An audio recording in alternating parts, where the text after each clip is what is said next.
غیروں کی مشابہت کے نقصانات کیا ہیں؟ یہ نیو ایئر نائٹ، کرسمس اور بے شمار جو ان کے دن ہیں، ان کا لباس ہے، ساری چیزیں ہیں۔ سب سے پہلی بات تو قرآن مجید میں اللہ نے منع فرما دیا۔ اللہ فرماتے ہیں اپنے محبوب کو اور امت کو کہ اگر تم ان کی رضا کے پیچھے جاؤ گے کبھی تم سے راضی نہیں ہوں گے، ان کا ڈوم اور کبھی مکمل نہیں ہوگا حتیٰ تتبع ملتہم، یہاں تک کہ تم خود عیسائی اور مسلمان نہ ہو جاؤ، عیسائی یا یہودی نہ ہو جاؤ۔ یہ قرآن کے اندر ہے۔ اور حدیث کے اندر کیا ہے؟ من تشبہ بقوم فہو منہم، جو جس کی مشابہت اختیار کرے گا قیامت کے دن اسی کے ساتھ ہوگا۔ اب ہمارے اسکولوں میں، کالجز میں، یونیورسٹیز میں ہولی بھی منائی جاتی ہے۔ یہ ہولی منانے والے اگر توبہ نہ کریں تو قیامت کے دن کہاں کھڑے ہوں گے؟ اس پہ ہمیں غور کرنے کی ضرورت ہے۔ تو ایک تو اللہ کی ناراضگی ملے گی، دوسرا نبی علیہ السلام کی ناراضگی ملے گی، تیسرا نقصان کیا ہے؟ غیروں کی تقلید اور ان کی مشابہت کرنے سے کیا ہوگا؟ ہماری اپنی امت کی جو پہچان ہے وہ ختم ہو جائے گی۔ امت کے اندر اتحاد اور یگانگت اور ایک تعلق ہے وہ ختم ہو جائے گا، ایک معاشرتی تعلق ہے وہ ختم ہو جائے گا۔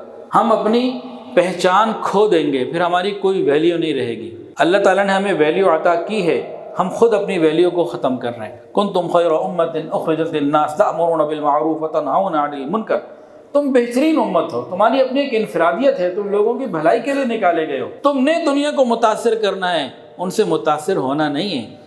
تم نے دنیا کو میرے بندوں، میرے اور میرے نبی کے طریقے پر لانا ہے، ان کے طریقے پہ نہیں رکھنا۔ اگلا نقصان کیا ہے غیروں کی تعلیمات کو اور ان کی چیزوں کو، ان کے دنوں کو منانے کا؟ غیروں کی مشابہت ایک ذہنی غلامی کو ہمارے اندر جنم دے دیتی ہے۔ مسلمان اپنی ثقافت کو اور دین کو چھوڑ کر دوسروں کے طریقے میں فخر محسوس کرتے ہیں۔ جیسے آج کل کا نوجوان، اس کو کہو سر پہ ٹوپی رکھو، شرم آتی ہے۔ کافروں کے طریقے میں شرم نہیں آتی، نبی کی سنت میں شرم آتی ہے۔ تو یہ ترقی نہیں، ہمیں پستی کی طرف یہ چیز لے جاتا ہے۔ ہماری شناخت ختم ہو جاتی ہے، ہم ذہنی غلام بن جاتے ہیں۔ جب ہم اپنی پہچان، اپنا دین، اپنی تہذیب، اپنی اقدار، یہ سب کچھ چھوڑ دیتے ہیں تو پھر دین اور دنیا میں دونوں جگہ ہم رسوا ہوتے ہیں۔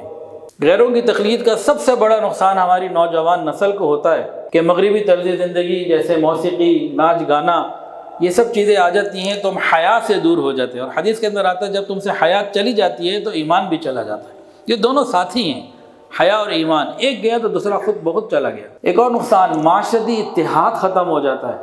جب ایک دوسرے کے ساتھ اسلامی اعمال پر، اسلامی دنوں کو، اسلامی چیزوں کو ہم سب پورا کر رہے ہوں گے، ایک تعلق بنے گا۔ اب جب کوئی ادھر گیا، کوئی ادھر گیا، کوئی ادھر گیا، تو آپس کا اتحاد ختم ہو جائے گا۔ غیروں کی تقلید کرنے سے کیا ہوگا؟ مغربی معاشرتی رویے، ان کے اندر کیا ہے؟ خود غرضی، اپنی ذات، نہ والدین، نہ میاں بیوی، نہ بھائی، نہ کوئی اور رشتے، تو رشتوں کی قدر ختم ہو جاتی ہے۔ ویڈیو کے نیچے سبسکرائب کے بٹن پہ کلک کریں، بیل کے آئیکن پہ کلک کیجئے تاکہ ہر نئی ویڈیو کی نوٹیفیکیشن آپ کو مل جائے۔